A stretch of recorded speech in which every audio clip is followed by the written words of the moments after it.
तेजस बूढ़े रामू के पीछे पीछे छोटे से घर में गया जिसमें बहुत कम सामान था।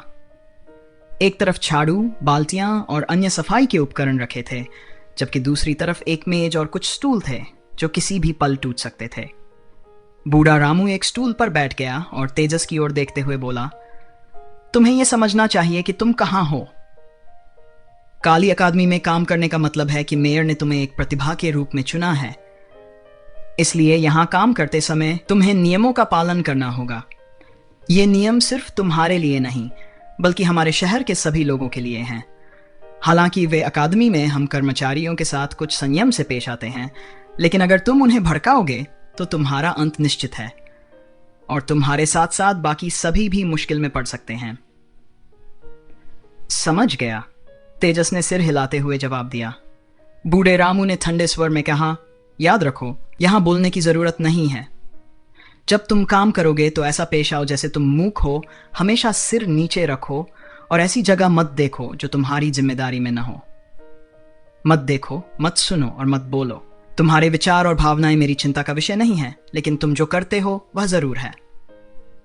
सबसे महत्वपूर्ण बात, मेरे या किसी और के लिए परेशानी का कारण मत बनो।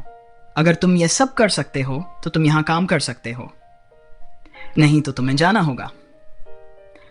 मैं तुम्हारे जैसे छोटे बच्चे को यहां रखने में थोड़ी अनिच्छा महसूस कर रहा था, लेकिन मेयर ने मुझे आश्वासन दिया है कि तुम ठीक रहोगे। सबके हित के लिए मैं उम्मीद करता हूं कि तुम उन्हें सही साबित करोगे। समझ गया। तेजस को बूढ़े रामू की बातों को सुनकर थोड़ा अजीब लगा। 3 जन्म जी चुके और एक बार भगवान राजा रह चुके तेजस के लिए इस तरह का व्याख्यान सुनना वाकई अजीब था। लेकिन वह बूढ़े रामू पर गुस्सा नहीं करेगा, वह उनके शब्दों के पीछे की गंभीरता को समझता था। सब कुछ अकादमी के शहर में मानव जागीरदारों के लिए था। डेमन कॉन्टिनेंट जैसे समाज में बुजुर्ग का काम करने का तरीका गलत नहीं था, यह सबसे व्यावहारिक था। चलो, अब तुम्हें तुम्हारा काम दिखा दूं। आज से तुम अपना काम शुरू करोगे।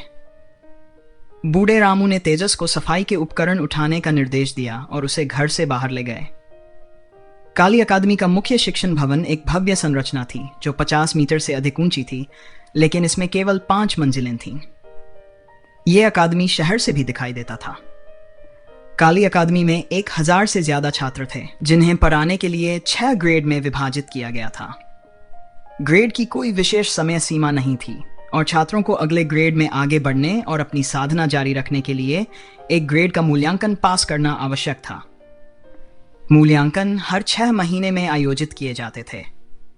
इसका मतलब था कि अगर आपकी ताकत पर्याप्त थी तो आप 3 साल में स्नातक कर सकते थे, लेकिन अगर आप पर्याप्त रूप से सक्षम नहीं थे तो आप कभी स्नातक नहीं हो सकते थे। इस प्रकार सभी छात्र वास्तव में काली अकादमी से स्नातक नहीं हो सकते थे। मुख्य शिक्षण भवन के सामने का खुला स्थान विशाल और खाली था, जिसकी जमीन चिकने और सपाट पत्थरों से बनी थी। पत्थरों को विभिन्न पैटर्न में व्यवस्थित किया गया था, जिनमें सबसे प्रमुख 10 सबसे शक्तिशाली राक्षस कुलों की शिखाएं थीं। यहां अप्सरा जनजातियों के कोई निशान नहीं देखे जा सकते थे। बूढ़े रामू ने साफ किए जाने वाले क्षेत्र की ओर इशारा करते हुए कहा, याद रखना, यहां चालाक बनने की कोशिश मत करना। चाहे तुम्हारा राक्षसी भगवान का रूप कुछ भी हो, काम करते समय इसका इस्तेमाल मत करना। सफाई के लिए बस अपना मानव रूप बनाए रखना, मेहनत से काम करना। दोपहर को हमारे पास दोपहर के भोजन के लिए वापस आना और फिर दोपहर में काम करना जारी रखना। आमतौर पर सफाई दिन में 2 बार की जाती है। इन 2 बार के अलावा अगर तुम्हें कोई गंदा स्थान दिखाई देता है तो उसे तुरंत साफ करना। अपनी हिदायतें देने के बाद बूढ़े रामू ने तेजस को काम पर लगने का संकेत दिया। तेजस ने चौक के किनारे पर झाड़ू लगाना शुरू किया और बूढ़ा रामू पास खड़े होकर उसकी निगरानी करता रहा। तेजस ने समझ लिया कि वह देख रहा है कि वह काम को कितनी स्थिरता और गंभीरता से करता है। वह यहां मजदूरी करने के लिए नहीं, बल्कि आन्या से मिलने के लिए काम कर रहा था। वह एक स्थिर गति से एक समान लय बनाए रखते हुए झाड़ू लगाता रहा। बूढ़ा रामू कुछ देर तक देखता रहा और तेजस के प्रदर्शन से काफी संतुष्ट हुआ। कम से कम उसके व्यवहार से तो यह स्पष्ट था कि वह कोई अधीर बच्चा नहीं था। आधे घंटे बाद बूढ़ा रामू वहां से चला गया। तेजस ने धीरे धीरे अपना काम जारी रखा। हालांकि यहां का काम कुछ हद तक नीरस था, लेकिन तेजस के लिए यह कोई बड़ी बात नहीं थी। उसे यहाँ स्वर्ग और पृथ्वी की आध्यात्मिक ऊर्जा की समृद्धि देखकर आश्चर्य हुआ, जो संभवतः काली अकादमी के भीतर किसी विशेष सरणी के कारण और भी अधिक थी। झाड़ू लगाते समय उसने चुपचाप रहस्यमय स्वर्ग तकनीक को सक्रिय किया, इस आध्यात्मिक ऊर्जा को अपने शरीर को पोषण देने के लिए अवशोषित किया।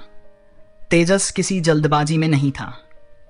वह धीरे धीरे यार्ड की सफाई करता गया और साथ ही अपनी साधना भी जारी रखी। ड्रैगन टेंडन फ्रूट खाने के बाद से उसके शरीर में बहुत से बदलाव आ चुके थे। अब वह जानबूझकर अपने शरीर को संयमित कर रहा था, पहले की तरह नहीं जब वह अपनी असली ताकत छिपाने के लिए खुद को कमजोर दिखाता था। पूरी सुबह इसी तरह सफाई करते करते बीत गई। जब बूढ़ा रामू वापस लौटा तो उसने देखा कि चौक लगभग बेदाग हो चुका है और तेजस सफाई की हुई जगह से मलबा हटा रहा है। दोपहर का खाना खाने का समय हो गया है। तुम्हें इतना समय कैसे लग गया? बूढ़े रामू ने आश्चर्य से तेजस की ओर देखा। तेजस ने अपने माथे से हल्का पसीना पोंछा और मुस्कुराते हुए कहा, मैंने झाड़ियों में गिरे हुए पत्ते और खरपतवार भी साफ कर दिए। मुझे लगा कि यह काम तो वैसे भी करना ही था, तो मैंने इसे भी निपटा दिया। ठीक है, चलो खाना खाते हैं, बूढ़े रामू ने जवाब दिया। अकादमी में कामगारों के लिए भोजन सादा और सामान्य था, जिसकी तेजस को आदत थी। निस्संदेह यह अकादमी के अंदर के भोजन से कहीं ज्यादा साधारण था। यहां आने से पहले अभय राव ने उसे याद दिलाया था कि वह अपना खाना साथ ला सकता है, लेकिन तेजस ने ऐसा नहीं किया। उसे लगा कि यह ज्यादा ध्यान आकर्षित करने वाला होगा और उसके साथी कामगारों को अजीब लग सकता है। खाने के दौरान बूढ़ा रामू और तेजस दोनों ने चुपचाप खाना खाया। खाने के बाद तेजस ने चुपचाप बर्तन साफ किए और एक शांत कोने में जाकर ध्यान लगाने लगा। लगभग 2 घंटे आराम करने के बाद तेजस ने फिर से झाड़ू और सफाई के उपकरण उठाए और मुख्य शिक्षण भवन के चौराहे पर आकर सफाई का काम फिर से शुरू किया। बूढ़ा रामू तेजस के शांत स्वभाव को पसंद करता था और दोपहर में उसे नर्म निगाहों से देखता था। स्वाभाविक रूप से उसने पहले भी कई कामगारों को यह काम करते देखा था और वह जानता था कि आमतौर पर 2 घंटे झाड़ू लगाना पर्याप्त होता है और दोपहर में सिर्फ 1 घंटा भी काफी होता है। इसलिए यह काम बहुत थकावट भरा नहीं था। लेकिन तेजस ने सुबह लगभग 4 घंटे तक सफाई की थी और दोपहर को फिर से काम शुरू करने से पहले केवल 2 घंटे आराम किया था। इससे बूढ़े रामू को लगा कि यह बच्चा काफी मेहनती और जिम्मेदार है। उसे यह नहीं पता था कि तेजस ने यह सब केवल चौक पर अधिक समय बिताने के लिए किया था, ताकि वह किसी खास व्यक्ति से मिल सके। तेजस ने पूरे दिन नहीं देखा था। मुख्य शिक्षण भवन के चौक के इस तरफ राक्षस कुलों के छात्र बहुत कम दिखाई देते थे। शायद ये क्षेत्र बस दिखावे के लिए था। कभी कभी वह कुछ छात्रों को देख पाता था, लेकिन वे बस जल्दी से गुजर जाते थे। तेजस को कोई जल्दबाजी नहीं थी। ये जानना ही उसके लिए काफी था कि आन्या यहां पढ़ रही है। उसे अंततः उससे मिलना ही था।